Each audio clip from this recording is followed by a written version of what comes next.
નમસ્કાર મિત્રો, જય દશામા. આપ સૌનું હાર્દિક સ્વાગત છે. આજે આપણે દશામા વ્રતની સંપૂર્ણ પૂજાવિધિ, દશામાની મૂર્તિની સ્થાપના, પૂજા સામગ્રી, 10 દિવસનું નિત્ય પૂજન અને અંતે ઉત્થાપન તથા વિસર્જન કેવી રીતે કરવું તે એકદમ સરળ રીતે જાણીશું. મિત્રો, વર્ષ 2026માં દશામા વ્રતની શરૂઆત 12 ઓગસ્ટ બુધવારના રોજ અષાઢ વદ અમાસથી થાય છે. આ દિવસે પરંપરા મુજબ દશામાની મૂર્તિની સ્થાપના કરીને વ્રત અને પૂજાનો આરંભ કરવામાં આવે છે. દશામાની સ્થાપના માટે આપેલા મુહૂર્ત પ્રમાણે સવારે 6:16 થી 9:29 સુધીનો સમય રાખી શકાય છે. આપના સ્થાનિક પંચાંગ પ્રમાણે મુહૂર્તમાં થોડો ફેરફાર થઈ શકે છે, તેથી સ્થાનિક પંચાંગને પ્રાથમિકતા આપવી. અને જો સવારના પ્રથમ સમયગાળામાં સ્થાપના શક્ય ન બને તો આપેલા મુહૂર્ત પ્રમાણે સવારે 11:05 થી બપોરે 12:42 સુધીનો વિકલ્પ પણ રાખવામાં આવ્યો છે. સ્થાપના કરતી વખતે શ્રદ્ધા, સ્વચ્છતા અને પોતાના પરિવારની પરંપરાનું ધ્યાન રાખવું. હવે સૌપ્રથમ પૂજાની સામગ્રી તૈયાર રાખી લઈએ. દશામાની મૂર્તિ, ગણેશજીની મૂર્તિ અથવા ફોટો, ગંગાજળ, કંકુ, ચોખા, ફૂલહાર, ચુંદડી, શ્રીફળ, આસોપાલવ અથવા આંબાના પાન, કલશ, સોપારી, સિક્કો, ઘઉં, દોરો, આરતીની થાળી અને માતાજી માટેનો પ્રસાદ જેવી જરૂરી સામગ્રી પહેલેથી તૈયાર રાખવી. હવે એક બાજોટ અથવા સ્વચ્છ ટેબલ પર લાલ કપડું પાથરીને પૂજા સ્થાન તૈયાર કરીશું. પૂજાનું સ્થાન સ્વચ્છ અને શાંત રાખી તમામ સામગ્રી એવી રીતે ગોઠવવી કે પૂજા કરતી વખતે કોઈ વસ્તુ શોધવી ન પડે. સૌપ્રથમ ગંગાજળથી પૂજા સ્થાનને પવિત્ર કરીશું. ગંગાજળના છાંટા આપીને મનમાં માતાજીનું સ્મરણ કરી પ્રાર્થના કરીશું કે આ પૂજા શ્રદ્ધા અને ભક્તિપૂર્વક પૂર્ણ થાય. ત્યારબાદ જો આપ અખંડ દીવો રાખવાની પરંપરા કરતા હોવ તો દીવો પ્રગટાવી શકાય છે. દીવો પ્રગટાવતી વખતે અગ્નિદેવ અને દશામાનું સ્મરણ કરીને દીવો સલામત રીતે રાખવાની અને સમગ્ર સમય દરમિયાન તેની યોગ્ય દેખરેખ રાખવાની ખાસ કાળજી રાખવી. કોઈ પણ શુભ કાર્ય પહેલા શ્રી ગણેશજીનું સ્મરણ કરવાની પરંપરા છે. તેથી નાની ઘઉંની ઢગલી બનાવી તેના ઉપર ગણેશજીની મૂર્તિ અથવા ફોટો સ્થાપિત કરી કંકુ, ચોખા અને ફૂલ અર્પણ કરીને ગણેશજીનું પૂજન કરીશું. હવે દશામાની સ્થાપના માટે 10 મુઠ્ઠી ઘઉં લઈશું.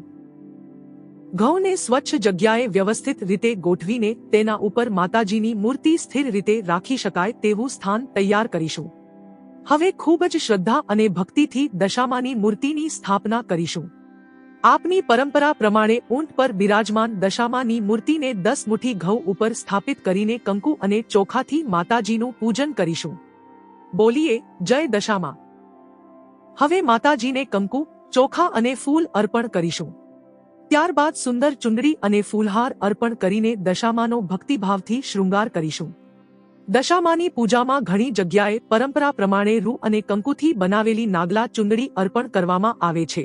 આપના પરિવાર અથવા વિસ્તારની પરંપરા મુજબ આ ચુંદડી માતાજીને ભક્તિપૂર્વક અર્પણ કરવી. હવે માતાજીની બાજુમાં કળશ સ્થાપના કરીશું. ચોખાથી અષ્ટદળ કમળ અથવા ચોખાની સ્વચ્છ ઢગલી બનાવી તેના ઉપર કળશ રાખી તેમાં શુદ્ધ જળ અને થોડું ગંગાજળ ઉમેરવું.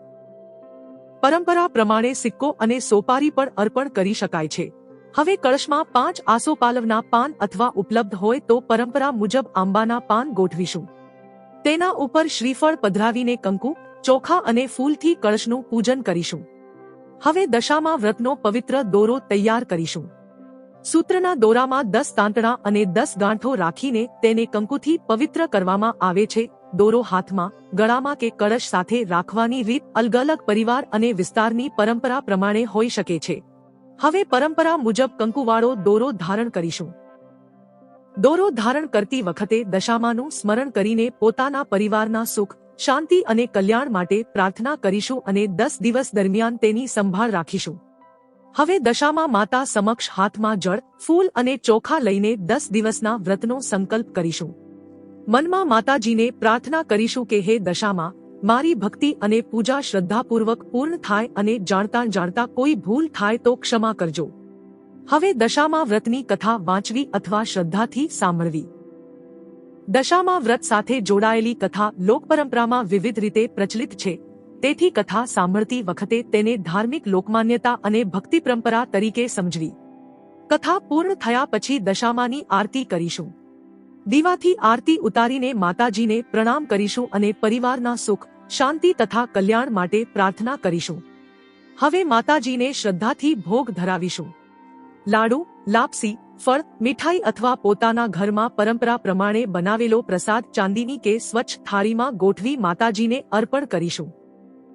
પૂજા પૂર્ણ કર્યા પછી પરિવાર સાથે માતાજીની સામે હાથ જોડીને ક્ષમા માંગવી. પ્રાર્થના કરીશું, હે દશામાં, જાણતા જાણતા મારી પૂજા, નિયમ કે સંકલ્પમાં કોઈ ભૂલચૂક થઈ હોય તો મને ક્ષમા કરજો અને મારા પરિવાર પર આપની કૃપા બનાવી રાખજો. હવે 10 દિવસ સુધી માતાજીનું નિત્ય પૂજન, દીવો, ધૂપ, ફૂલ, પ્રસાદ અને આરતી કરવાની પરંપરા છે. દરરોજ માતાજીને પોતાની શ્રદ્ધા પ્રમાણે અલગ શૃંગાર અને ફૂલહાર અર્પણ કરી શકાય છે અને જો અખંડ દીવો રાખ્યો હોય તો તેની સુરક્ષિત રીતે દેખરેખ રાખવી. 10 દિવસની આરાધના પૂર્ણ થતી વખતે 21 ઓગસ્ટ શુક્રવારની રાત્રે દશામાનું જાગરણ કરવામાં આવે છે. ભજન, કીર્તન, આરતી અને માતાજીના સ્મરણ સાથે રાત્રિ જાગરણ કરીને ભક્તિભાવથી વ્રતનું સમાપન કરવામાં આવે છે. ત્યારબાદ 22 ઓગસ્ટ શનિવારે વહેલી સવારે દશામાની મૂર્તિના ઉત્થાપન અને વિસર્જનની પરંપરા છે. મૂર્તિ સાથે જોડાયેલી પૂજાની સામગ્રી અને પ્રસાદને શ્રદ્ધાપૂર્વક સંભાળી પોતાના વિસ્તારની પરંપરા તથા સ્થાનિક નિયમો પ્રમાણે વિસર્જનની વ્યવસ્થા કરવી. આ રીતે દશામાની આરાધના પૂર્ણ કરીને માતાજીને શ્રદ્ધાપૂર્વક વિદાય આપીશું. હે દશામાં, અમારા પરિવાર પર સદા આપની કૃપા રાખજો, સુખ, શાંતિ, સમૃદ્ધિ અને સદ્બુદ્ધિ આપજો. જય દશામાં. જય માતાજી.